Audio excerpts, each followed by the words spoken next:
My name is Emma Sterling. Before I tell you about the storm and the quiet that came after, I need to tell you about the house. It wasn't a house, not really. It was a storybook cottage nestled in the misty hills just outside of Portland, Oregon, a place of moss-covered stones and windows that looked out onto a sea of whispering firs. It was my grandmother Rose's house, and it was the only place in the world where my own quiet nature wasn't seen as a flaw. In my family, quiet was a vacuum to be filled. My younger sister, Claire, was a supernova, bright, loud, and dazzling, drawing everyone into her orbit with an effortless gravitational pull. My parents, well-meaning but perpetually baffled by my preference for a book over a party, saw me as a puzzle they couldn't solve. They celebrated Claire's triumphs, her debate team victories, her lead roles in school plays, her magnetic social life, with a pride that was as boisterous as she was. My own achievements, a published poem in a small literary journal, a scholarship to study botany, my work restoring heritage gardens, were met with polite, slightly confused smiles. "That's lovely, dear," my mother would say, "but are you sure you're getting out enough?" Then there was Michael, my ex-husband. He had been, for a time, a bridge between my world and theirs. He understood my need for silence, or so I thought. He loved the cottage, loved the scent of rain on pine needles, loved the way I could lose myself for hours among the hellebores and ferns in Grandmother Rose's garden. But his love, I came to learn, was conditional. It thrived in the quiet adoration I gave him, but withered under the strain of my own needs, my own anxieties. When the pressures of our life together triggered the panic attacks that had shadowed me since my teens, his patience wore thin. The bridge collapsed. Grandmother Rose was my anchor through it all. When my marriage crumbled, it was her hand I held. When my heart felt like a shattered teacup, it was her wisdom that helped me gather the pieces. She never judged my fragility. She taught me it was a different kind of strength, the way a willow bends in the wind while an oak might break. A month ago, we lost her. She passed peacefully in her sleep, in the house she loved, leaving a silence that felt heavier than any I had ever known. And into that silence, Claire and Michael walked, hand in hand, ready to fill the vacuum with their own noise. The cafe was one of those aggressively cheerful places, all bright colors and loud indie pop. It was Claire's choice, of course. She slid into the booth opposite me, her left hand placed deliberately on the table. The ring was unmistakable, a delicate, antique rose gold setting with a diamond cut in an old European style. It was my grandmother's engagement ring. It was the ring she had promised to me. "Thanks for coming, Em," Claire said, her voice a symphony of feigned warmth. A triumphant smirk played on her lips. "I wanted you to be the first to hear the good news. Michael and I are getting married." The name, spoken so casually, landed like a stone in my gut. I stared at the ring on her finger, a symbol of a legacy she had just stolen. I wrapped my own trembling hands around my lukewarm mug of tea.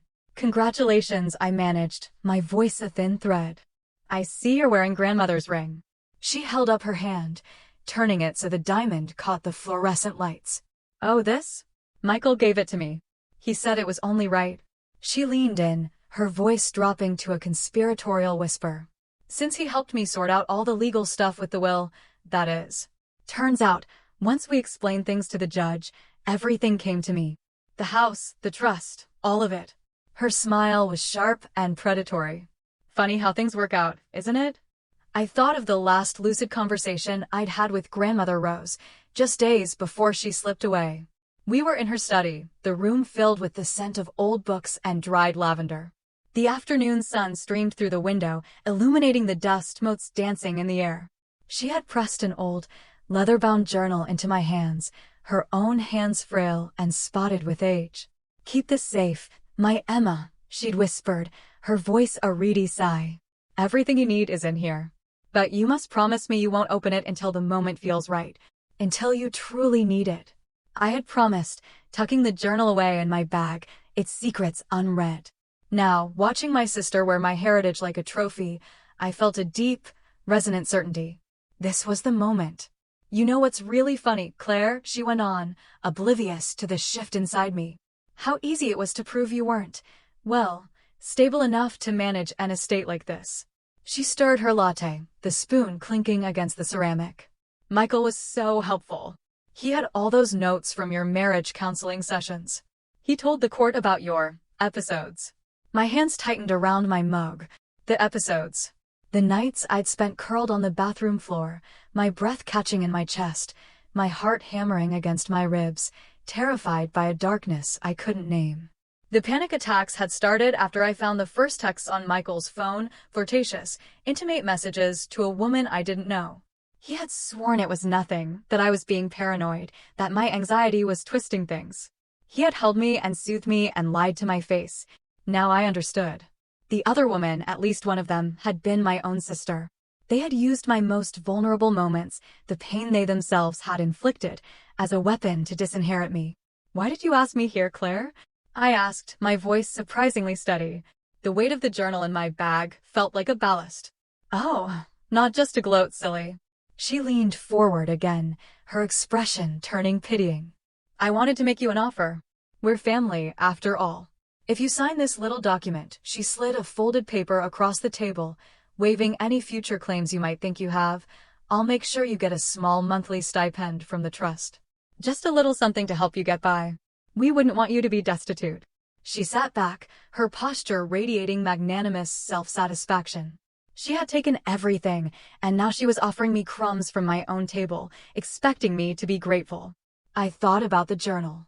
About my grandmother's fierce, protective love.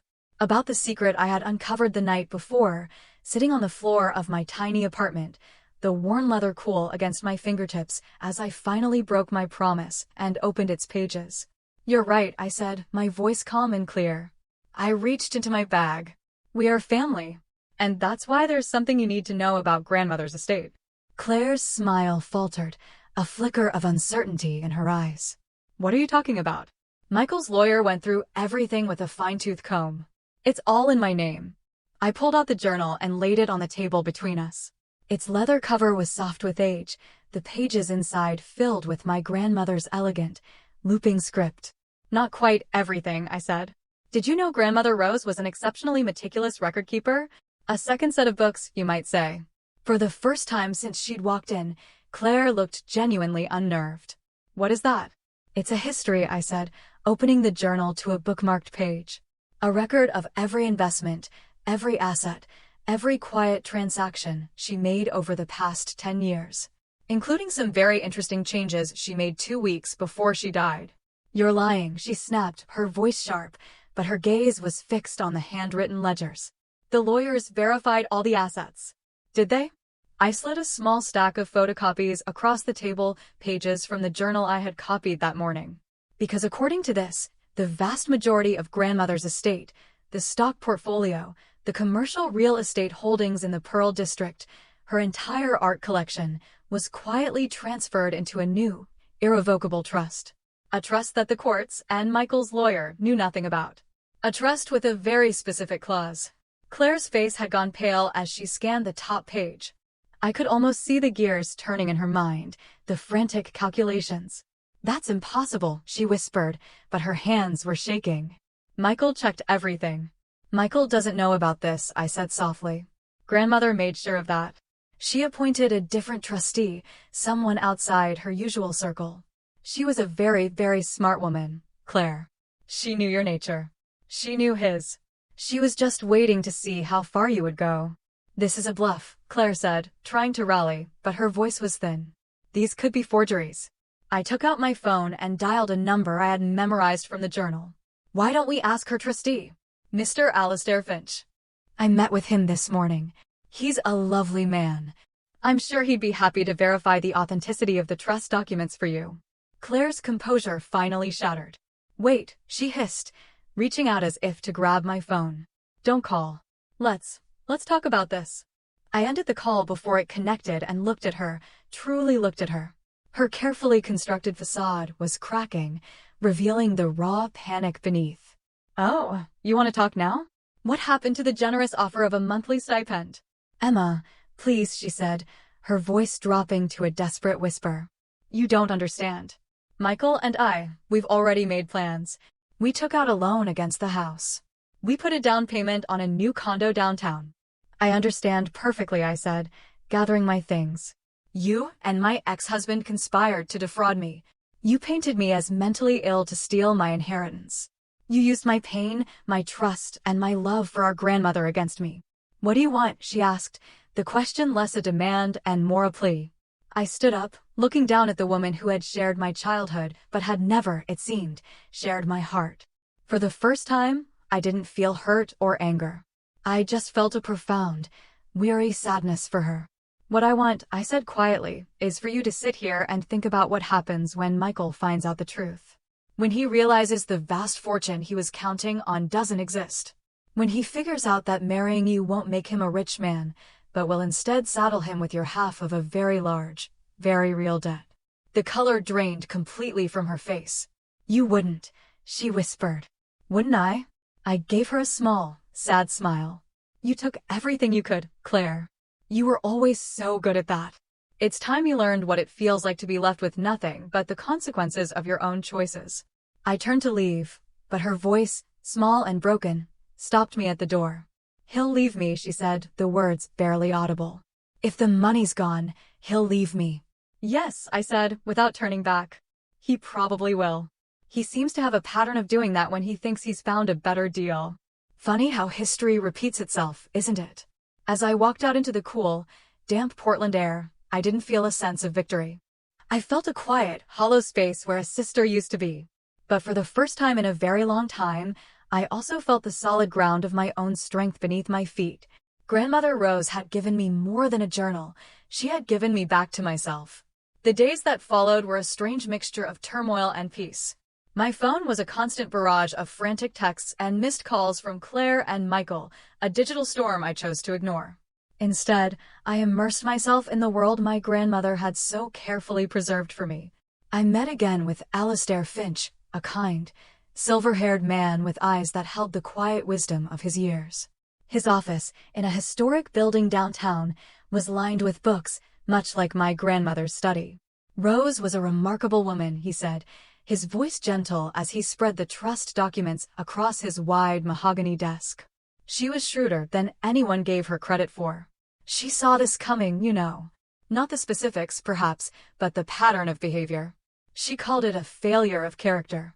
I traced the edge of a thick vellum page with my finger. So she created this trust as it a test?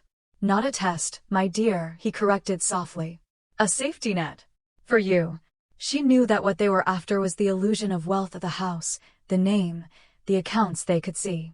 She moved the true substance of her estate, the assets that generate real wealth, out of their reach. The commercial buildings, the blue-chip stock portfolio, the art. What your sister and Michael have been fighting over, what they have now leveraged themselves to the hilt to acquire, is essentially a beautiful, empty shell. A slow, deep breath filled my lungs. The panic that had been a constant companion for years seemed to recede, leaving a profound stillness in its wake. They hadn't defeated me. They had simply defeated themselves. So they don't know, I said, the realization dawning fully. They're living in a house they can't afford, spending money they don't have, all based on a lie. Precisely, Mr. Finch confirmed, a faint, wry smile touching his lips. And now that they have so thoroughly demonstrated their intentions, we can proceed with the final phase of your grandmother's instructions. While their desperation mounted, I began the quiet work of reclaiming my legacy. I met with the portfolio manager who had worked with my grandmother for 30 years. I walked through the commercial properties with a real estate advisor, learning about the steady, reliable income they generated. I spent an afternoon with an art curator, cataloging the beautiful, eclectic collection of Pacific Northwest artists my grandmother had championed. With each meeting, I felt myself growing more confident, more capable. The unstable woman they had painted in court was fading, replaced by the woman my grandmother had always known I was. Late one afternoon, my phone rang with an unknown number. I hesitated, then answered. Emma? It's Carol, Michael's mother. Her voice was strained, tight with a forced politeness. My heart tensed. Carol had testified at the probate hearing, her testimony filled with sorrowful anecdotes about my emotional fragility and how much Michael had suffered during our marriage. Hello, Carol, I said, my voice even. We need to talk, she said, dispensing with pleasantries. Claire is beside herself. Michael is, well, he's not making any sense. He's talking about missing funds, about some other trust. What on earth is going on? I closed my eyes, picturing her in her perfectly appointed home in the West Hills, a place where appearances were everything. I'm sorry you're distressed, Carol, I said, and the apology was genuine, though not for the reason she thought. I think this is a conversation you need to have with your son and my sister. I'm sure they can explain everything. But the money for the wedding, she blurted out, her voice rising in panic. The deposits for the country club, the caterer, the florist. We've spent a fortune. Emma, surely you can do something. We can work this out. The irony was breathtaking. The wedding was to be held at the very same country club where Michael and I had exchanged our vows, a fact that had felt like a deliberate twist of the knife. Carol, I said, my voice quiet but firm. Do you remember what you told me at my wedding rehearsal dinner? You said that family is built on a foundation of honesty and loyalty. You said that's what makes a marriage last. I paused, letting my words hang in the air between us. I wonder what you'll tell your son now that you know the foundation of his new relationship is built on lies, theft, and the character assassination of the woman he once promised to cherish. There was a sharp intake of breath on the other end of the line. What are you talking about? She whispered. Ask them, I said simply. Ask to see the evidence they presented in court. Ask them about the affair they were having when Michael and I were still trying to save our marriage. Ask them how they took my deepest vulnerabilities and paraded them before a judge to steal what they thought was a fortune. No, she breathed. They wouldn't. They did, I said. And now, they are discovering that every choice has a consequence. I ended the call and walked through the quiet rooms of my apartment. It was small, but it was mine, a sanctuary I had created for myself after the divorce. But it wasn't home. Not really. The next day, I drove to the cottage. I still had my key, a small, old-fashioned brass key my grandmother had given me years ago. The house stood silent under the canopy of firs, a gentle mist clinging to the roof. I let myself in. The air inside smelled of beeswax, old paper, and dried roses, the scent of my entire childhood. Nothing had been changed. A half-finished cup of tea sat on the small table by her favorite armchair. A book lay open on the ottoman, its spine cracked. I ran my hand along the worn chintz fabric of the sofa where I had cried after my first heartbreak, where she had held me and told me that a heart that can break is a heart that can love deeply. I miss you, Grandma, I whispered into the stillness. My phone buzzed. A text from Mr. Finch. The quarterly trust statements have been mailed. They should receive them tomorrow. The bank will be in touch with them shortly after. I smiled, a real, genuine smile. I settled into my grandmother's armchair, pulling an old Afghan over my lap. The wait was almost over. Just then, I heard the crunch of tires on the gravel driveway, a car door slamming, and frantic footsteps on the stone path. A furious pounding rattled the heavy oak door. Emma. Claire's voice was shrill, laced with hysteria. Emma, open this door. You have to open this door right now. I stayed where I was, listening as Michael's voice, tight with rage, joined hers. The lawyer just called. The accounts are frozen. The bank is calling our loan. What did you do? I took a deep, calming breath and called out, my voice carrying easily through the quiet house. I didn't do anything, Michael. You did. The pounding stopped. A brief, charged silence. Then Claire's voice, smaller now, confused. What are you talking about? Maybe you should have done more research, I called back. Maybe your fiancé should have performed his due diligence before convincing you to spend money you never actually had. Another silence, longer this time, filled with the frantic, whispered exchange of two people realizing their carefully constructed world was a house of cards in a hurricane. Emma, please. It was Michael's voice, trying for that smooth, reasonable tone he always used when he was trying to manipulate me. Let us in. Let's just talk this through. I'm sure we can find a solution that works for everyone. I stood and walked to the front door, my hand resting on the cool brass of the knob, but I didn't turn it. I leaned my forehead against the old, sturdy wood. A solution like the one you found when you were sleeping with my sister while I was having panic attacks over your supposed fidelity? I asked. Or a solution like the one you presented in court when you described me as an unstable hysteric to a judge? That was a mistake, he stammered through the door. We were wrong. We never meant. You never meant to get caught, I finished for him. You never meant to face the consequences. But here they are, Michael. Knocking at your door. The fallout was as swift as it was brutal. I watched from the cottage window as their united front crumbled on the front lawn. Claire was weeping, her accusations sharp and ragged. Michael was pacing, his face a mask of fury and disbelief, his phone pressed to his ear as he argued with what I could only assume was a banker or a lawyer. Their shared greed, the glue that had held them together, had dissolved, leaving only blame and bitterness. The next morning, I drove into Portland for the meeting Mr. Finch had arranged at the main branch of Columbia Riverbank. I chose my outfit carefully, a simple, elegant navy dress, and a string of my grandmother's pearls. I felt a quiet strength, a sense of rightness. When I walked into the conference room, they were all there. Claire, Michael, their red-faced lawyer, and a pale, drawn Carol. They looked like the survivors of a shipwreck. Now that Miss Sterling is here, the bank manager, a stern woman named Mrs. Albright, began, we can address the significant issue of the defaulted loans taken out against the Sterling estate. Claire's lawyer puffed out his chest. My clients were granted control of this estate by a court of law. All their actions were legal. The court order, Mr. Finch interjected smoothly, placing Grandmother Rose's leather journal on the polished table, was predicated on fraudulent testimony and manipulated evidence. Evidence which we are now prepared to present to the district attorney's office. Mr. Finch then began a calm, methodical dismantling of their entire deception. He presented copies of the original, undoctored photos. He had sworn affidavits from two of my grandmother's oldest friends, who had been present when she had repeatedly affirmed her intention to leave the cottage and the ring to me.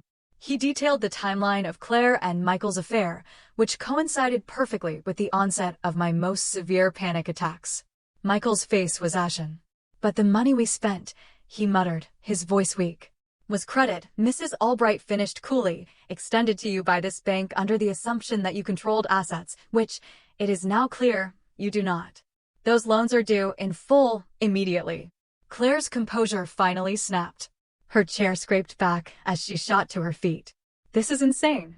She's doing this to punish me, she shrieked, pointing a trembling finger at me. She's always been jealous. Jealous that Michael chose me. I looked at my sister, at the beautiful, broken woman she had become. The envy I had once felt for her easy confidence was gone, replaced by a deep, aching pity. No, Claire, I said, my voice soft but carrying in the silent room. This isn't about jealousy. This is about accountability. This was Grandmother's final lesson. She knew you, both of you. She set this all in motion to see if you would choose integrity or greed. You made your choice. What does that mean? Carol asked, her voice barely a whisper. I opened the journal to a page near the end, where my grandmother's handwriting was slightly less steady but no less resolute. This is her true final wish, I explained. All of her significant assets were placed in the irrevocable trust. But she included a provision. I looked from Claire to Michael. She wanted to give you a chance to make amends. I slid a document that Mr. Finch had drafted across the table. This is a legally binding confession.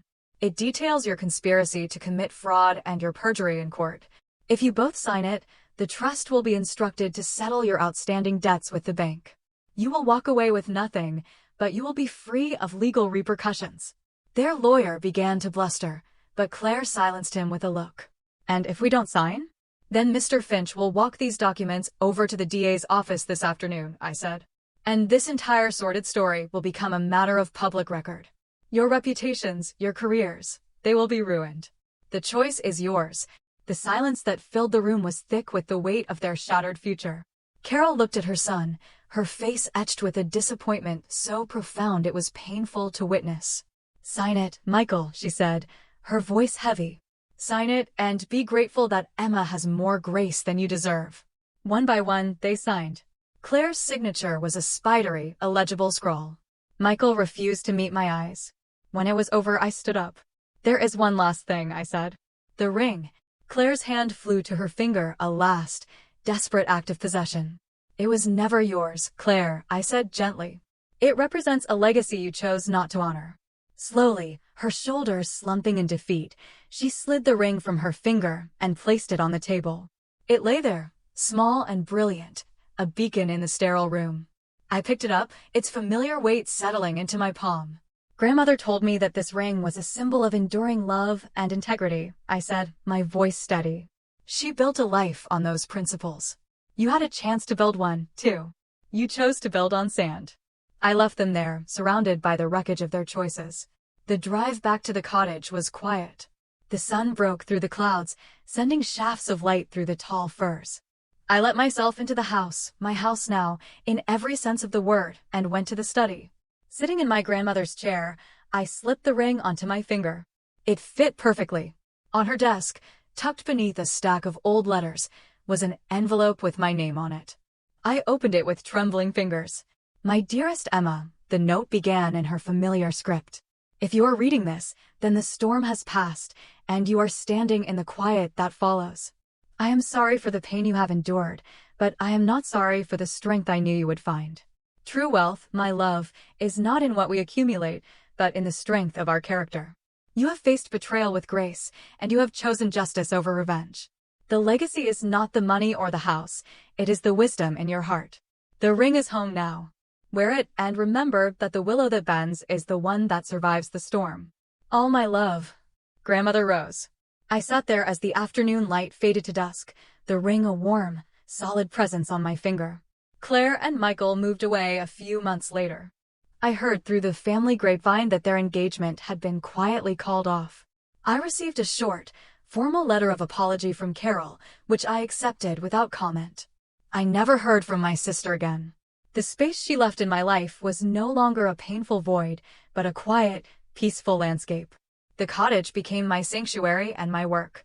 I used the resources from the trust to establish the Rose Sterling Foundation, a nonprofit dedicated to preserving heritage gardens and providing horticultural therapy for people struggling with anxiety and trauma.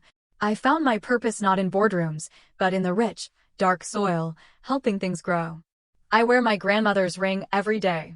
It's a reminder that my softness is not a weakness, that my quiet is not emptiness, and that my heart, though once broken, learned to mend itself and bloom in the most unexpected ways. My grandmother didn't just leave me an inheritance, she left me a map back to myself, and for that, I am eternally grateful.